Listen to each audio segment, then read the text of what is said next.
پاکستان پر اپنی توجہ فوکس کر رہے ہیں۔ آج کا عنوان اگر اخباری آپ کے نظر سے گزرا ہے تو وہ کیا ہے؟ کیا پاکستان کے خاتمے کی الٹی گنتی شروع ہو چکی ہے؟ تو الٹی گنتی آپ جانتے ہیں نا، کاؤنٹ ڈاؤن، 10 9 8 7 6 5 4 3 2 1، یعنی کہیں ریس شروع کرانی ہو، کہیں تیراکی کا مقابلہ شروع کرنا ہو تو اس طریقے سے، تاکہ 10 جب کہا جائے تو سمجھا جائے تیار ہو جاؤ، اور پھر یہ کہ ایک کے اوپر اسٹارٹ۔ اس طریقے سے کاؤنٹ ڈاؤن کیا واقعی شروع ہو چکا ہے، اور کیا اس سے نجات کا کوئی راستہ ابھی کھلا ہے؟ میرا جواب ان دونوں سوالوں کے جواب میں ہے ہاں، واقعتاً پاکستان کے خاتمے کی کاؤنٹ ڈاؤن شروع کی جا چکی ہے، اور واقعتاً ابھی تک کم سے کم ایک راستہ کھلا ہے۔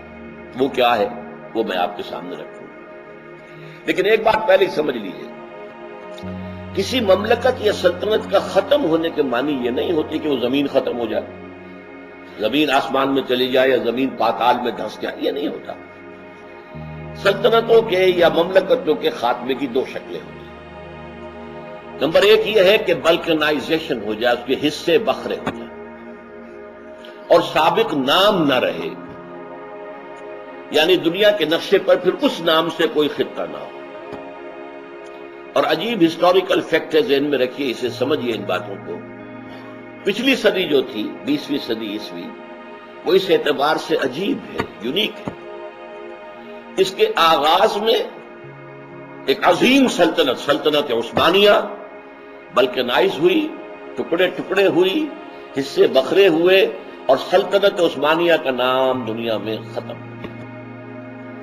اب نقشے میں آپ کو سلطنت عثمانیہ کا نام لکھا ہوا کہیں نظر نہیں آئے گا، حالانکہ گریٹ آٹومان امپائر، جو گریٹ رومن امپائر کی طرح 3 بر اعظموں پر پھیلی ہوئی تھی، پورا شمالی افریقہ، پورا مغربی ایشیا، پورا مشرقی یورپ، اس پر قبضہ تھا۔ یہ بلکنائزیشن ہوئی سلطنت عثمانیہ کی، حصے بکھرے ہوئے، لے دے کے ترکوں کے پاس ایک ملک رہ گیا، چھوٹا سا ترکی، نام ختم ہو گیا۔ اب آپ کو نقشے پر کوئی ڈھونڈے سے بھی پتہ نہیں چلے گا کہ وہ سلطنت عثمانیہ کہاں ہوتی تھی۔ اور یہ کیا ہوا ہے، عجیب بات پھر میں کہہ رہا ہوں، یہ معاملہ ہوا ہے پچھلی صدی کے آغاز کے 20 سالوں کے اندر تقریباً دوسری دہائی کے خاتمے میں۔ اس کے برعکس پچھلی صدی کے آخری دو دہائیوں میں، اس کے قریب 1979-80 کے قریب، عظیم USSR، عظیم دنیا کی ایک سپریم پاور ختم۔ آج دیکھیے دنیا میں کہیں USSR کا نام لکھا ہوا کسی نقشے پہ نظر آتا ہے؟ یہ تو کوئی زیادہ پرانی بات نہیں، یہ 25 برس ہوئے ابھی۔ USSR ختم، بلکنائزیشن، ٹکڑے ہو گئے، اور آج اب USSR کا کوئی وجود نہیں۔ اسی طریقے سے سمجھ لیجئے کہ پاکستان کا بھی جو ہے امکان ہے کہ یہ صورتحال پیش آ جائے، لیکن مملکتوں کے ختم ہونے کی ایک دوسری شکل بھی ہے، وہ لکیر بھی برقرار رہے، نام بھی برقرار رہے، لیکن اس کی کوئی خود اختیاری نہ ہو، کوئی اس کے اندر سیلف ڈٹرمینیشن نہ ہو، کوئی اس میں اپنے اصولوں کے خلاف کھڑے ہونے کی طاقت نہ ہو، وہ کسی اور بڑی حکومت اور سلطنت کے تابع محمل کی شکل اختیار کر لے، یا اسے آپ کہیں کہ سیٹلائٹ بن جائے، یہ دوسری شکل ہے۔ اور پاکستان کے لیے اس کے مستقبل میں یہ امکان بھی ہے کہ پاکستان بھارت کا سیٹلائٹ بن کر رہ جائے، اور بھارت چاہے تو اس لکیروں کو قائم رکھے، چاہے تو حصے بخرے کرے۔ غالباً اس کی مصلحت اسی میں رہے گی کہ زیادہ سردرد مول نہ لے، مختلف صوبے ہوں گے تو ان میں سے ہر ایک سے نمٹنا پڑے گا علیحدہ علیحدہ، بہتر ہے کہ وہ ایک بلاک رہے، ایک اسٹیٹ کی حیثیت سے بظاہر، لیکن اس کی حیثیت بس اتنی ہو کہ نیپال سے 10 گنا بڑا کوئی ملک ہے، بس اس کی حیثیت نیپال سے زیادہ نہیں ہوگی۔ اب آئیے پاکستان کے بارے میں پیشن گوئیاں دنیا میں کیا ہو رہی ہیں۔ سن تو صحیح جہاں میں ہے تیرا فسانہ کیا، کہتی ہے تجھ کو خلق خدا غائبانہ کیا پوچھے۔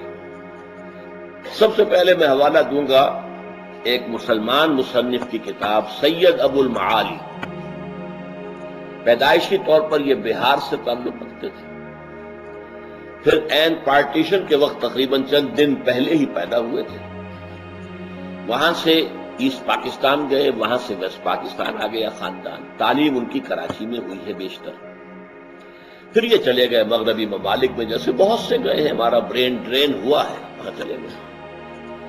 اب تو ایک ہی راستہ، جو صاحب آئے انہیں راستہ بتا دیں کہ یہاں پر ہمت کر کے بیٹھے زمین میں۔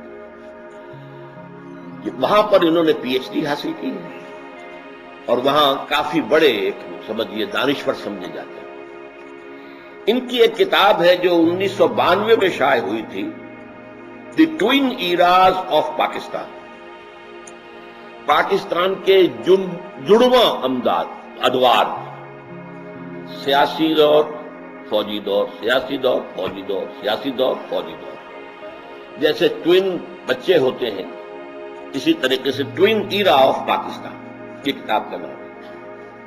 یہ vantage press Manhattan new York سے 1992 میں شائع ہوئی، پاکستان میں 1993 میں آئی۔ اس میں انہوں نے پیشن گوئی کی ہے، اور ظاہر بات ہے کہ یہ کوئی وحی تو نہیں ہے، نہ وحی کا دعویٰ کیا ہے۔ جو کچھ مغرب میں دانشور جو گفتگویں کرتے ہیں، جو وہاں کے اینالسٹ جو ہیں، جو سیاسی پنڈت ہیں، وہ جو پیشین گوئیاں کرتے ہیں، در حقیقت ان کا ایک مجموعی سمجھیے کہ تاثر انہوں نے اپنی کتاب میں دے دیا ہے، اور وہ یہ ہے کہ سن 2006 میں پاکستان 7 نہیں بلکہ 8 ٹکڑوں میں تقسیم ہو چکے گا۔ ان میں سے 3 تو ہوں گی انڈیپینڈنٹ اسٹیٹس، بلکہ 4 انڈیپینڈنٹ اسٹیٹس ہوں گی۔ خالص پاکستان سے تو 3 نکلیں گی، ایک ہوگی جو بھارت اور پاکستان سے حصے جوڑ کر بنائی جائے گی۔ جو خالص پاکستانی 3 ریاستیں ہوں گی وہ ریپبلک آف بلوچستان، پورا بلوچستان اس وقت کا اس میں شامل ہوگا، اور اس کا کہنا یہ ہے کہ یہ اس علاقے کی سب سے بڑی طاقت ہوگی، سب سے زیادہ ترقی یافتہ ہوگی، سب سے زیادہ خوشحال ہوگی، سب سے زیادہ انڈسٹریلائزڈ ہوگی۔ دوسرا کراچی اور حیدرآباد کو ملا کر ایک لیاقت پور یا لیاقت آباد اردو سپیکنگ لوگوں کا ایک جو ہے وہ صوبہ نہیں بلکہ اب ریاست بن جائے گی۔ اور تیسرے سندھو دیش، یعنی جو بھی سمندر پر بیٹھے ہوئے علاقے جن کا آؤٹ لیٹ سمندر پہ ہے، وہ تو independent nations, independent countries, independent states بن جائیں گے۔ اوپر جو ہے شمالی علاقہ جات جو ہمارے ہیں، گلگت ہنزا وغیرہ اور آزاد کشمیر، اور انڈیا کا مقبوضہ کشمیر جس کو ہم کہتے ہیں، جسے وہ آزاد کشمیر کہتے ہیں، ان کو جوڑ کر ایک کشمیری ریاست وجود میں آ جائے گی۔ یہ بڑا پرانا خاکہ ہے، امریکہ کا بڑا پرانا خاکہ ہے، اور یہ کہ اس سے پہلے تو روبن رافیل جو ہوتی تھی اسسٹنٹ سیکرٹری آف اسٹیٹ امریکہ کی، اس نے کھل کر اس کو بیان کیا تھا کہ ہم ان دونوں کشمیروں کو ملا کر اور اس کے ساتھ شمالی علاقہ جات پاکستان سے، چونکہ وہ کشمیر کی وہ بھی حکومت جو تھی ڈوگرا حکومت، اس کے ماتحت تھے، اور مزید یہ کہ اس میں جو علاقے پاکستان نے دے دیے تھے لداخ کے، چائنا کو وہ بھی واپس لے کر اور بھارتی کشمیر کو ملا کر ایک آزاد ملک بنائیں گے۔ اس کے بعد بہت عرصے تک یہ آواز نہیں آئی تھی، کل پھر آئی ہے۔ امریکہ کے ایک سینیٹر نے یہی بات کر گئی کہ کشمیر کے مسئلے کا واحد حل یہ ہے کہ اس کشمیر سے بھی، انڈین کشمیر سے اور پاکستانی کشمیر اور شمالی علاقوں سے دونوں طرف سے فوجیں وڈرا کر جائیں، انڈین بھی پاکستانی، اور یہ یونائٹڈ نیشنز اسمبلی کو دے دیا جائے علاقہ۔ وہ یہاں پر اپنے اہتمام میں پلیبسائٹ کروائے، اور اس پلیبسائٹ کے اندر 3 آپشنز ہوں گے، آپ ہندوستان کے ساتھ رہنا چاہتے ہیں یا پاکستان کے ساتھ یا آزاد۔ حالات جس نہج پر جا چکے ہیں اس میں لازمی نتیجہ یہ ہے کہ آزاد کشمیر کی طرف ان کا رخ ہوگا۔ اب پاکستان سے ڈسلیوژن ہو چکے ہیں، اور پاکستان سے تو اب وہ کہتے ہیں ہمیں دھوکہ دیا، مروایا ہمیں، اتنے لوگ ہمارے مروا دیے اور اب اپنے ہاتھ اٹھا دیے، بٹرے کیا ہمیں۔ لہذا اب ان کے آپشن میں پاکستان نہیں آئے گا. آزادی اور یہ آزاد ریاست جو ہے یہ امریکہ کی سازشوں کا گڑھ بنے گا. یہ ایک نیا اسرائیل بنے گا. ایک اسرائیل ایشیا کے ویسٹ میں ہے, ایک اسرائیل ایشیا کے بطن میں, ایشیا کے ہارٹ میں, درمیان میں قائم کیا جائے گا. اس لیے کہ کنٹینمنٹ آف چائنا پالیسی اب اسی طریقے سے ہے امریکہ کی جیسے 40 برس کا containment of Russia of USSR policy تھی. اس کے لیے اسے یہاں قدم جمانے کا موقع مل جائے تو اور کیا چاہیے. وہ ایک ایک کشمیری کو سونے چاندے میں تول سکتا ہے. ان کو بڑی سے بڑی مراعات, مدد, امداد ان کو خوشحال بنانے کے لیے تاکہ اس کا عمل دخل جو ہے اس علاقے کے اندر قائم ہو جائے. بہرحال میں نے تھوڑی سی تفصیل اس کے بیان کر دی کہ یہ پرانی اسکیم ہے جو اب پھر اٹھ کر سامنے آ رہی ہے. تو 4 تو یہ ریاستیں انڈیپینڈنٹ ہوں گی, بلوچستان, لیاقت آباد اور سندھو دیش اور آزاد کشمیر, پورا آزاد کشمیر, پورا کشمیر. اور 4 حصے پاکستان جو باقی رہ جائے گا وہ ہوں گے شمالی پاکستان, چترال سے لے کر اور یہ جو علاقہ کہلاتا ہے مالاکنڈ کا پہاڑ, یہاں تک. مالاکنڈ کے پہاڑ سے لے کے نیچے جتنا پختون علاقہ ہے یہ سینٹرل پاکستان, مغربی پاکستان. اور پھر یہ ہے کہ سندھ میں سے سندھو دیش بناتے ہوئے چھوٹی سی پٹی نکالی جائے گی کہ جو اس پاکستان کو جو بقیہ ہے بچا کچا پاکستان, اسے بھی اپروچ سمندر تک مل جائے. وہ وہاں پر اپنی کوئی, اس لیے کہ موجودہ جو ہے کراچی وہ تو چلا جائے گا لیاقت آباد کے پاس, لیاقت پور کے پاس. پورٹ قاسم جو بنا دی گئی ہے وہ سندھو دیش کے لیے ہے, تیار ہو رہی ہے. تو بہرحال بقیہ پاکستان کے لیے بھی کوئی چاہیے, کوئی کوریڈور دے کر سندھ سے اور وہاں پر جو ہے اس کو پہنچا دیا جائے گا سمندر تک تاکہ اس کا بھی آؤٹ لیٹ ہو. باقی پاکستان سینٹرل پاکستان میں, اس میں پنجاب ہے اور سرائکی علاقہ ہے کافی. کچھ سرائکی علاقہ بلوچستان میں چلا جائے گا, کچھ سندھ میں جائے گا. جو باقی ہوگا وہ اس سینٹرل پاکستان میں آ جائے گا. یہ ہے پیشن گوئی, کسی کافر کی نہیں ہے, کسی یہودی کی نہیں ہے, لیکن ظاہر بات ہے کہ اس وقت جو بھی اس فضا کے اندر, اور یہ سن 92 کی بات ہے جو کہی گئی ہے, یہ آج کی بات ہے. دوسری پیشن گوئی, یہ امریکہ کا سب سے اونچا تھنک ٹینک جو ہے اور یہ امریکہ کی وزارت خارجہ کی پالیسی ونگ جو ہے اس کا تھنک ٹینک ہے. اس میں 15 سب سے اونچے اداروں کے سربراہ شامل ہیں. انہوں نے یہ پیشن گوئی کی تھی چند سال پہلے, سن 2000 کے اندر یہ آئی ہے, 16 ستمبر 2000 کو, اور یہ شائع ہوئی ہے جنگ میں. اس میں کہا گیا ہے کہ 2020 میں پاکستان کے نام سے کوئی ملک نہیں رہے.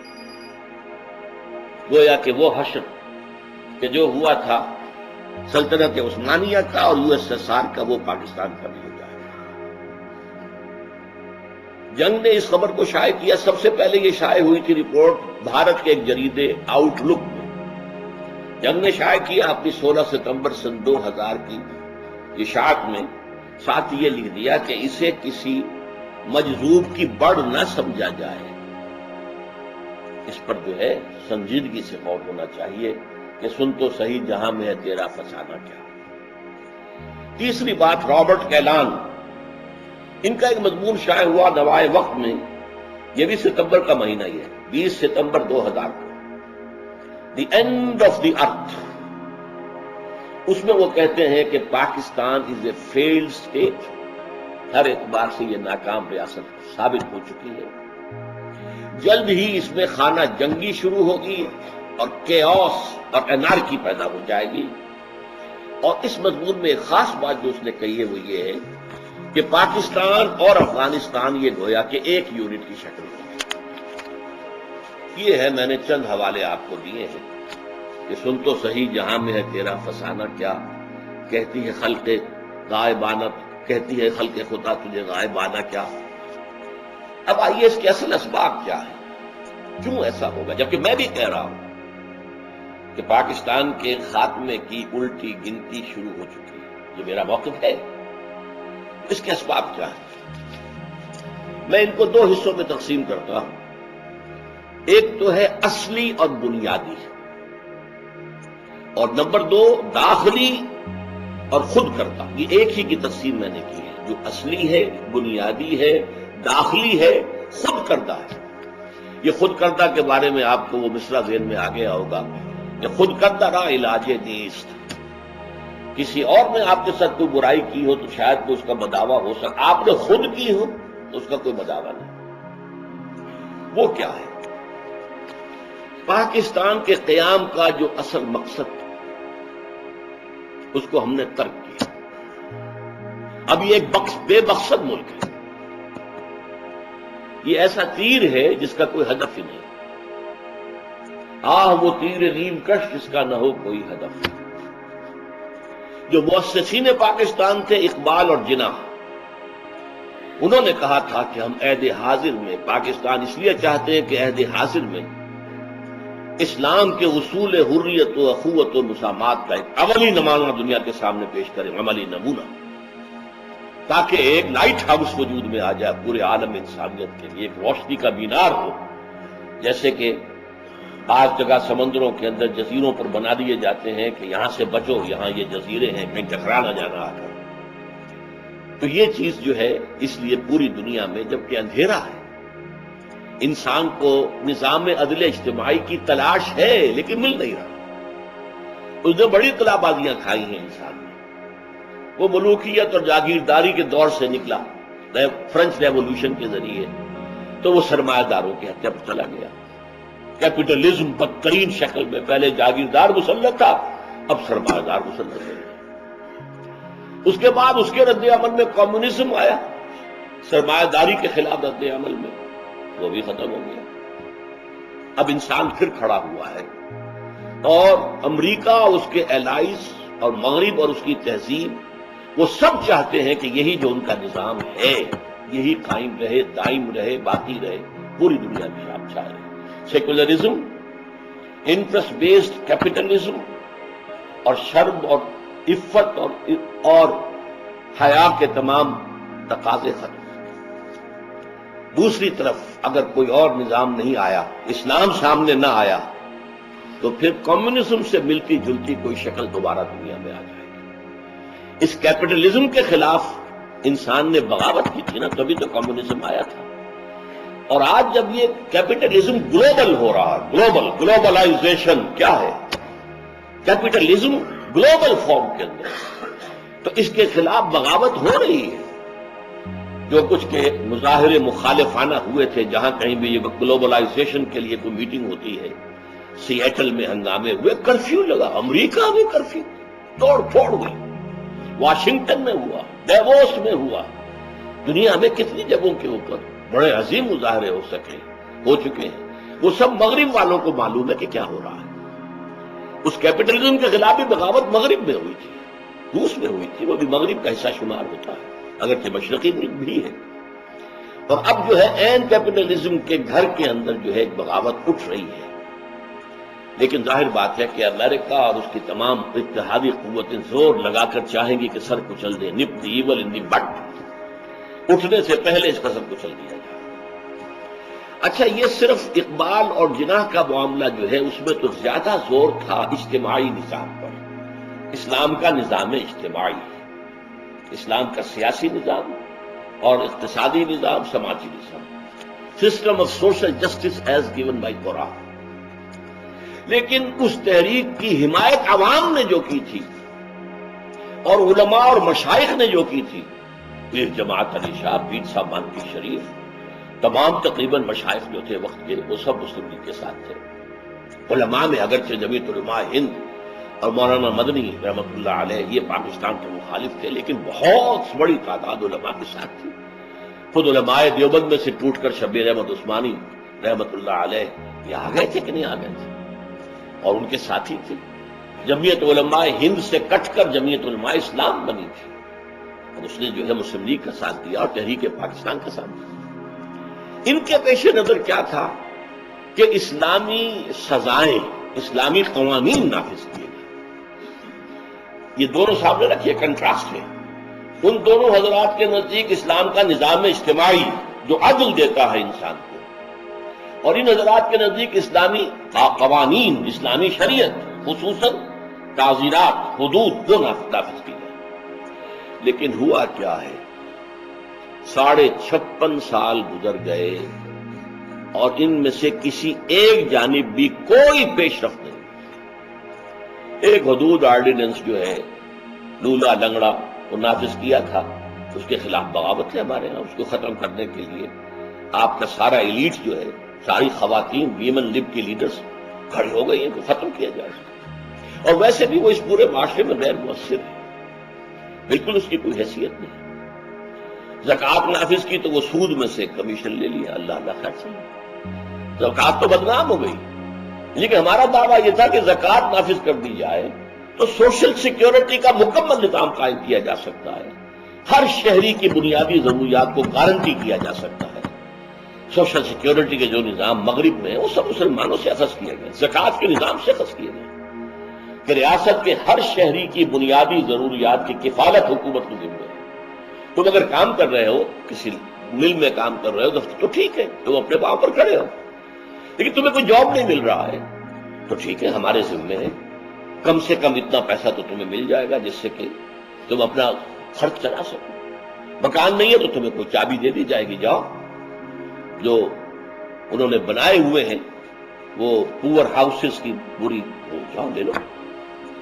یہ سارا نظام زکوٰۃ کے ذریعے، دعویٰ یہ تھا کہ ہو جائے گا، زکوٰۃ آ گئی، لیکن وہ بھی لولی لنگڑی جھوٹی، اس لیے کہ یہ تو زکوٰۃ کا نظام تھا ہی نہیں، تو پولیٹیکل ایکسپلائٹیشن تھی ضیاء الحق کے ذریعے سے۔ اب اس کا نتیجہ کیا ہے؟ اس کے بھی دو نتیجے ہیں۔ ایک خالص عقلی اعتبار سے وہ کیا ہے کہ پاکستان اپنی وجہ جواز کھو چکا ہے۔ جو مثبت مقصد تھا اس کا، تو 56.5 سال کے اندر آپ نے ادھر پیش رفت نہیں کی، تو اپنا وجہ جواز کھو چکا ہے۔ اسے فارسی کا بڑا پیارا لفظ ہے جو انگریزی میں بھی استعمال ہوتا ہے، ریزان دی عدل، لیکن وہ انگریزی میں ہم پڑھیں گے تو ریزان دی ایٹرے، کسی شے کے وجود کے لیے وجہ جواز۔ کوئی ہے تو کیوں ہے، ہم ہے تو کیوں ہے، وہ وجہ جواز پاکستان کھو چکا۔ اور ظاہر بات ہے کہ کوئی شے جب اپنی وجہ جواز کھو بیٹھے تو اب وہ ایک ایسی کشتی کے مانند ہے جس کا لنگر ہی نہیں، لہذا کوئی لہر آئے گی ادھر لے جائے گی، کوئی زوردار اور لہر آ جائے گی ادھر لے جائے گی۔ ہم اس وقت بیس لیس ہے، ہمارا کوئی زمین پر ہمارے قدم نہیں ہے، ہوا میں معلق ہے۔ ہم پر قرآن مجید کی وہ آیات جو ہیں اس وقت جو ہے راست آتی ہیں، جو یہود اور نصارہ سے خطاب کر کے کہی گئی ہے، قل یا اہل الکتاب لستم علی شیء حتی تقیموا التوراۃ والانجیل وما انزل الیکم من ربکم۔ اے نبی کہہ دیجئے، اے اہل کتاب، اے یہودیوں، اے عیسائیوں، لستم علی شیء، تم کسی شے پر قائم نہیں ہو، تمہاری کوئی بیس نہیں ہے، تمہاری کوئی بنیاد نہیں ہے، تمہاری کوئی جڑ نہیں ہے، جب تک کہ تم تورات اور انجیل اور جو کچھ تم پر نازل کیا گیا، کیونکہ اور بھی صحیفے ہیں نبیوں کے، زبور بھی ہے، تو تورات اور انجیل کے ساتھ وما انزل الیکم من ربکم، اور دوسرے انبیاء بنی اسرائیل پر جو کچھ نازل کیا ہم نے اسے قائم نہیں کرتے، تو تمہاری کوئی بنیاد ہی نہیں۔ اس کو میں یوں بھی کہا کرتا ہوں کہ تمہارا منہ ہی نہیں کہ ہم سے دعا کرو، تمہاری دعا تمہارے منہ پر دے ماری جائے گی، کس منہ سے دعا کرتے ہو؟ تم نے ہمارا قانون، ہماری ہدایت جو ہم نے دی تھی اسے تو نافذ کیا ہی نہیں۔ لستم علی شیء، پاکستان کی اس وقت صورتحال یہ ہے۔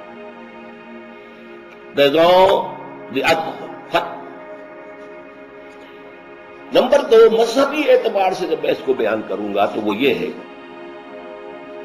کہ اللہ تعالی سے ہم نے وعدہ خلافی کی، ہم سے کہا تھا اے اللہ ہمیں انگریز اور ہندو کی دوہری غلامی سے نجات دے۔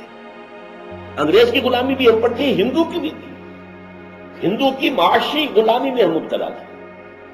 ہندو بنیا ایک گاؤں میں بیٹھا ہوا ہے اور وہ سود پر رقمیں دے رہا ہے اور مسلمانوں کی زمینداروں کی زمینیں ہتھیا رہا ہے، یہ سارا کام پورا کاروبار، پوری انڈسٹری ہندوستان میں ہندوؤں کے ہاتھ میں تھی، مسلمانوں کی کہاں تھی؟ لوگ پاکستان کی برکات جب بیان کرتے ہیں بہت سے دانشور تو کہتے ہیں کہ نہیں، پوری انارکلی بازار کے اندر ایک دکان تھی مسلمان، پوری انارکلی میں، جبکہ آبادی میں مسلمانوں کی اکثریت تھی۔ یہ حال ہمارے اوپر دو غلامیاں مسلط تھیں، ایک غلامی انگریز کی، وہ تھی عسکری سیاسی ریاستی غلامی، اور ایک تھی ہندو کی، یہاں تک کہ سماجی غلامی ہندو کی۔ ہندوؤں کے رسوم و رواج، ہندوؤں کے تہوار یہ ہم مناتے تھے، آج بھی مناتے ہیں۔ تو اے اللہ دعائیں تھی۔ میں چونکہ خود عینی شاہد ہوں، میں نے مسلم اسٹوڈنٹ فیڈریشن کے ایک کارکن اور ایک رہنما بھی آپ کہہ سکتے ہیں، اس لیے کہ میں حصار ڈسٹرکٹ مسلم اسٹوڈنٹ فیڈریشن کا جنرل سیکرٹری تھا، ہائی اسکول اسٹوڈنٹ کی حیثیت سے۔ وہاں فیڈریشن تھی ہی صرف ہائی اسکول کے اسٹوڈنٹس کی، اس لیے کہ کالج تو کوئی پورے ضلع میں تھا ہی نہیں، نو گورنمنٹ کالج۔ ایک کالج تھا بھیوانی، ایک قصبے میں ہندو، جو سیٹھوں کا قصبہ تھا، اس میں ہندو کالج تھا بس۔ باقی ہائی اسکول کی مسلم اسٹوڈنٹ فیڈریشن تھی، اس کا میں جنرل سیکرٹری تھا، حصار ڈسٹرکٹ مسلم اسٹوڈنٹ فیڈریشن۔ ہم نے جلوس نکالے، نعرے لگائے، پاکستان کا مطلب کیا، لا الہ الا اللہ۔ ہم نے دعائیں مانگی جمعوں کے اجتماعات میں، عیدین کے اجتماع میں، اللہ ہمیں انگریز اور ہندو کی دوہری غلامی سے نجات دے تاکہ تیرے دین کا بول بالا کرے، تیرے نبی کا دیا ہوا نظام قائم کرے۔ ہم نے پاکستان، اللہ نے تو وعدہ پورا کر دیا، اور وہ آیت جو ہے سورہ اعراف کی ہے، حضرت موسیٰ سے جب کہا تھا کچھ لوگوں نے، اسرائیلیوں نے، اے موسیٰ آپ کے آنے سے پہلے بھی ہمیں ستایا جاتا تھا، آپ کے آنے کے بعد بھی ستایا جاتا، ہماری حالت میں تو کوئی فرق نہیں آیا آپ کے آنے سے۔ تو انہیں جواب دیا گیا، اللہ تعالیٰ نے جواب دیا، قل اے موسیٰ ان سے کہہ دو، عسیٰ ربکم ان یہلک عدوکم، اب قریب ہے وہ وقت کہ تمہارا رب تمہارے دشمن کو ہلاک کر دے، فرعون اور اس کے لاؤ لشکر کو تباہ کر دے، غرق کر دے، وَيَسْتَخْلِفَكُمْ فِي الْأَرْضِ، زمین میں تمہیں حکومت دے، طاقت دے، فَيَنْظُرَ كَيْفَ تَعْمَلُونَ، پھر دیکھے گا تم کیا کرتے ہو۔ اسی امتحان میں ہم 56.5 برس گزار چکے ہیں، اور ہم نے اللہ سے وعدہ خلافی کی۔ اس وعدہ خلافی کا نتیجہ میں نے آیات جو پڑھی ہیں شروع میں، سورہ توبہ کی 3 آیات۔ دنیا میں کوئی قوم اجتماعی طور پر اللہ سے کوئی وعدہ کر کے وعدہ خلافی کرے تو اس کی سزا کیا ملتی ہے؟ اس قوم میں اجتماعی طور پر نفاق اور منافقت کا مرض پیدا کر دیا جاتا ہے۔ نفاق اور منافقت جو کفر سے بھی زیادہ ناپسند ہے اللہ۔ ان المنافقین فی الدرک الاسفل من النار، منافقین جو ہے وہ جہنم کے سب سے نچلے درجے میں ہوں گے، جس کے لیے کہ حضور کی شفاعت سے انہیں محروم کیا گیا۔ استغفر لہم او لا تستغفر لہم لن یغفر اللہ لہم، آپ چاہے استغفار کریں ان کے لیے چاہے نہ کریں، اور سورہ توبہ میں تو ہے ان تستغفر لہم 70 مرۃ، آپ 70 مرتبہ بھی استغفار کریں گے تب بھی ہم معاف نہیں کریں گے۔ وہ ہے منافق۔ چنانچہ ان آیات میں کیا کہا گیا، میں نے بارہا اس کو بیان کیا ہے، وَمِنْهُمْ مَنْ عَاهَدَ اللَّهَ، مدینے کے منافقوں میں ایک قسم ان کی ہے جنہوں نے اللہ سے ایک عہد کیا تھا، لَئِنْ آتَانَا مِنْ فَضْلِهِ، اگر اللہ ہمیں اپنے فضل سے نواز دے گا، غنی کر دے گا، دولت مند کر دے گا، لَنَصَّدَّقَنَّ، خوب صدقہ خیرات کریں گے، وَلَنَكُونَنَّ مِنَ الصَّالِحِينَ، اور ہم نیک لوگوں میں سے ہو جائیں۔ فلما آتاہم من فضلہ، جب اللہ نے انہیں اپنے فضل سے نواز دیا، بخلوا بہ، اب بخل سے کام لیا، تجوریوں کے دروازے مقفل، بخلوا بہ، اور انہوں نے اللہ سے اعراض کیا۔ اس لیے اللہ تعالی نے فعاقبہم نفاقا فی قلوبہم، اللہ نے ان کے دلوں میں نفاق کی بیماری پیدا کر دی، الی یوم یلقونہ، یہ خطرناک ترین الفاظ ہیں اس صورت کے۔ وہ نفاق قیامت کے دن تک قائم رہے گا، برقرار رہے گا، نکلے گا نہیں۔ یہ اللہ جب یہ میں پڑھتا ہوں، عام طور پر میں رک جاتا ہوں، یہ الفاظ ادا نہیں کیا کرتا ہوں، عاقبہم نفاقا فی قلوبہم پہ بات ختم کر دیتے ہیں، آگے کے الفاظ لرزہ طاری کرتے ہیں، الی یوم یلقونہ، اس دن تک جو ملاقات کا دن ہوگا قیامت کا، اس وقت تک نفاق یہ رہے گا، بما اخلف اللہ ما وعدوہ، بسبب اس خلاف ورزی کے جو انہوں نے اللہ سے وعدہ کیا ہوا اور اس میں خلاف ورزی کی، وبما کانوا یکسبون، اور وہ جو جھوٹ بولتے رہے کہ ہم ایسا کریں۔ تو پاکستانی قوم اس وقت اس اعتبار سے اجتماعی منافقت کا شکار ہے۔ کچھ افراد ہیں جو لگے ہوئے ہیں، کوشش میں رہے اور ہیں اب بھی، کہ یہ قوم جو ہے بھٹکی ہوئی اپنی راہ، اپنی منزل کو دوبارہ یاد کر لے۔ کبھی بھولی ہوئی منزل میں یاد آتی ہے راہی کو۔ کچھ لوگ ہیں، وہ مستثنا ہیں، لیکن آپ کو معلوم ہے ایکسیپشنز پروو دی رول، استثناءات جو ہوتے ہیں اس سے تو پھر کوئی قانون بالکل ثابت ہو جاتا ہے۔ یہ تو مستثنا ہے، رول از سم تھنگ ایلس۔ وہ رول کیا ہے؟ آج ہم بحیثیت مجموعی دنیا کی منافق ترین قوم ہے۔ 3 قسم کے نفاق آپ کے ہاں آ چکے ہیں۔ نفاق قومی، پہلے ہم ایک قوم تھے، ہندو کے مقابلے میں ایک قوم، 2 قومی نظریہ، ہندو ایک قوم، ہم دوسری قوم۔ آج ہم نفاق باہمی میں قومیتوں میں تحلیل ہو گئے۔ اب قومیت ہے، 4 تو شروع سے تھی، پنجابی، پٹھان، بلوچی، سندھی، اس میں اضافہ ہوا ہے۔ سرائکی قومیت وہ بھی مدعی ہے، ہماری علیحدہ قومیت ہے۔ یہ نفاق باہمی ہے۔ نفاق کردار، جھوٹ، وعدہ خلافی اور خیانت۔ حضور نے فرمایا آیت المنافق ثلاث، 3 نشانیاں ہیں منافق کی۔ دوسری حدیث میں آتا ہے وَإِنْ صَامَ وَصَلَّى وَزَعَمَ أَنَّهُ مُسْلِمٌ، جس میں یہ 3 صفات ہیں، وہ چاہے نماز پڑھتا ہو، روزہ رکھتا ہو اور اپنے آپ کو مسلمان سمجھتا ہو، لیکن وہ منافق ہے۔ اب وہ 3 علامتیں کیا ہیں؟ جب بولے جھوٹ بولے، جب وعدہ کرے خلاف ورزی کرے، کہیں امین بنایا جائے تو خیانت کرے۔ یہ تینوں چیزیں ہمارے ہاں عوامی سطح پر جس طرح ہیں وہ تو سب کو معلوم ہے، لیکن جو زیادہ قابل توجہ، قابل حذر بات ہے وہ کیا ہے کہ ہمارے ہاں جو جتنا اونچا ہے اتنا ہی جھوٹا، اتنا ہی وعدہ خلاف اور اتنا ہی بڑا خائن ہے۔ اربوں کی خیانتیں ہوتی ہیں، اب وہ سینکڑوں ہزاروں والی بات تو ختم ہو گئی۔ غبن در غبن۔ اس نفاق کے ہم اس وقت مریض ہیں۔ اسی کا ایک اور نقشہ، اس کے نتیجہ یہ ہو سکتا ہے جیسا کہ میں نے کہا کہ اللہ کا عذاب ادنا کی شکل میں آ چکا ہے 1971 میں، زبردست شکست۔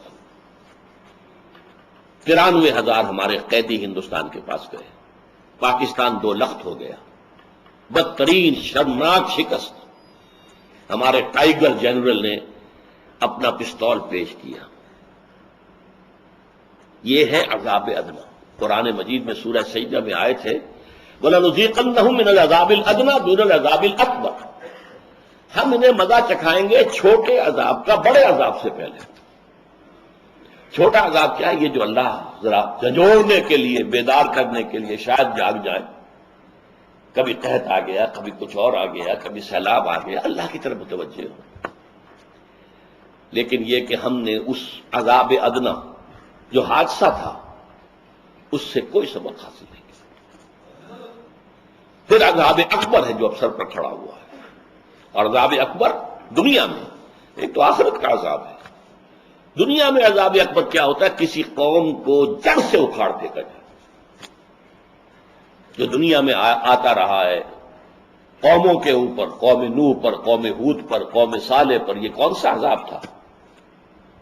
فَقُطِعَ دَابِرُ الْقَوْمِ الَّذِينَ كَفَرُوا، ان کی جڑ کاٹ دی گئی۔ جڑ اگر رہے تو پھر دوبارہ وہ پودا اگ سکتا ہے، جڑ سے اکھاڑ لیا جائے تو اب پودے کے دوبارہ اگنے کا کوئی امکان نہیں۔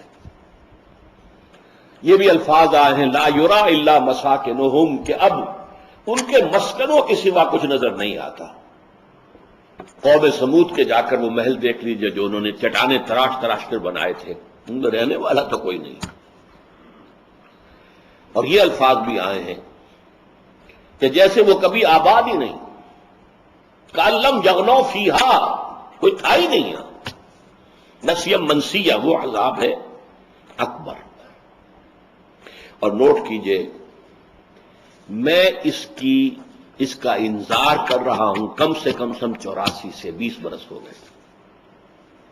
میں واحد شخص ہوں اس پورے ملک کے اندر جو اس وقت سے کہہ رہا ہے پاکستان کا وجود نہیں رہے گا، نہیں رہے گا، نہیں رہے گا اگر یہ ہم نے یہاں اسلام کو قائم نہ کیا۔ یہ اپنے رضا کو چھوڑ چکا، گم کر چکا ہے ہی نہیں، وجود کے لیے جواز نہیں ہے، بے جواز چیز قائم نہیں رہا کرتی۔ لہذا میں نے اس وقت کتاب لکھی تھی استحکام پاکستان، اب بھی موقع ہے اسے مستحکم کر لو، اور استحکام اسی سے آئے گا یہاں اسلامی انقلاب آئے، اسلام کا نظام عدل اجتماعی بھی قائم کیا جائے، اسلامی شریعت اور قوانین بھی نافذ کی جائے۔ پھر میں نے لکھی تھی اسی کا دوسرا حصہ استحکام پاکستان اور مسئلہ سندھ، اور اس میں یہ الفاظ ہیں موٹے حروف میں شروع میں لکھے ہوئے کہ ایک ہی سن تھا، سن 92-93 ہجری، 712-13 عیسوی، ایک اس میں اسلام سندھ میں داخل ہوا محمد ابن قاسم کے ذریعے، اسی سن میں اسلام یورپ میں داخل ہوا طارق ابن زیاد کے ذریعے، ایک ہی سن سائملٹینیس۔ اسپین میں اسلام اور مسلمانوں کا نام و نشان ختم ہوئے 500 برس سے زائد ہو گئے۔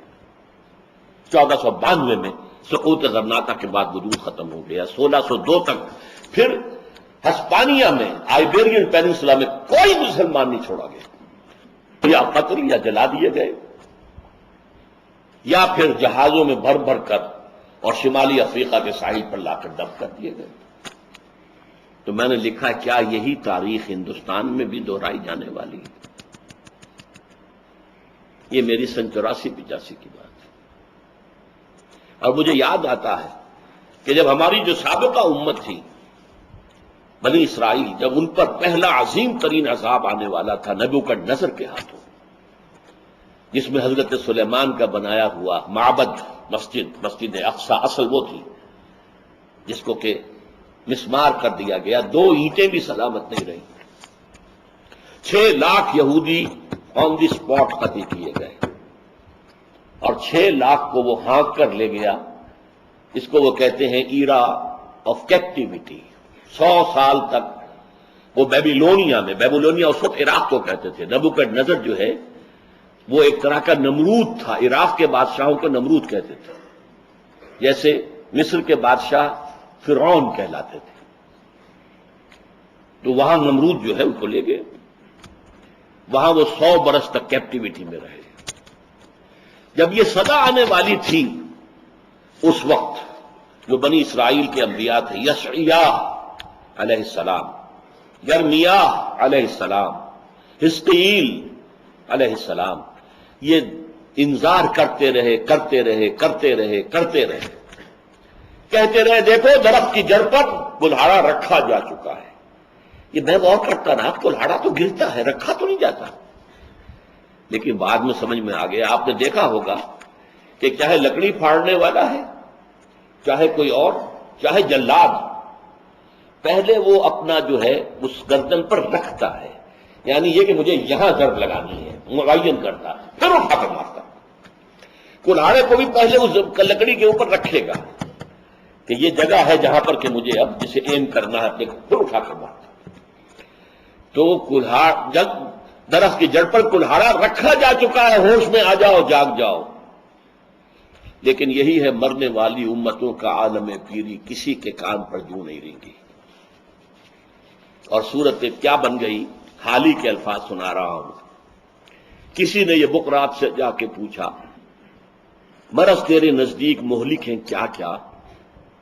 کہا دکھ جہاں میں نہیں کوئی ایسا کہ جس کی دوا حق نے کی ہو نہ پیدا، اور یہ حدیث نبوی ہے، ما انزل اللہ من دائن الا انزل لہ دواء، اللہ نے کوئی مرض ایسا پیدا نہیں کیا جس کی دوا نہ اتاری، مگر وہ مرض جسے آسان سمجھے، کہے جو طبیب اس کو ہذیان سمجھے۔ یہی حال دنیا میں اس قوم کا ہے، بھنور میں جہاز آ کے جس کا پھنسا ہے، کنارہ ہے دور اور طوفان بپا ہے، گما ہے یہ ہردم کہ اب ڈوبتا ہے، نہیں لیتے کروٹ مگر اہل کشتی، پڑے سوتے ہیں بے خبر اہل کشتی۔ یہ انداز ہے ہمارا، اور قرآن مجید میں اس کا جو نقشہ کھینچا گیا ہے وہ جو میں نے پہلی آیات آپ کو سنائی تھی آج، ایک شخص کا ذکر کیا قرآن نے، وَاتْلُ عَلَيْهِمْ نَبَأَ الَّذِي آتَيْنَاهُ آيَاتِنَا۔ اے نبی ان کو ذرا اس شخص کا واقعہ سنا دیجئے جسے ہم نے اپنی آیات عطا کی تھی۔ بعض لوگوں نے ترجمہ کیا آیات کا علم، نہیں، یہ غلط ہے۔ آیات جو ہے معجزوں کو بھی کہتے ہیں، آیات کرامات کو بھی کہتے ہیں، اس لیے کہ نبیوں کے لیے معجزہ ہوتا ہے، خرق عادت، اور غیر نبی کے لیے، اولیاء اللہ کے لیے کرامات ہوتی ہیں۔ تو کوئی صاحب کرامت بزرگ تھا، بہت بڑا جو ہے کوئی عالم بھی تھا، کوئی روحانی شخصیت بھی تھی، ہم نے اسے اپنی آیات عطا کی، فانسلخ منہا، ان میں سے نکل بھاگا، اپنے اس مقام کو چھوڑ دیا۔ اس کا ذکر آتا ہے تورات میں کہ ایک عورت کے چکر میں پھنس کر پھر اس کی ساری نیکی، سارا تقوی، سارا زہد ختم، فَأَتْبَعَهُ الشَّيْطَانُ، تو اب شیطان اس کے پیچھے لگ گیا۔ بڑا اہم جگہ ہے یہ، پہلے انسان خود غلط حرکت کرتا ہے تب شیطان اس کے پیچھے لگتا ہے،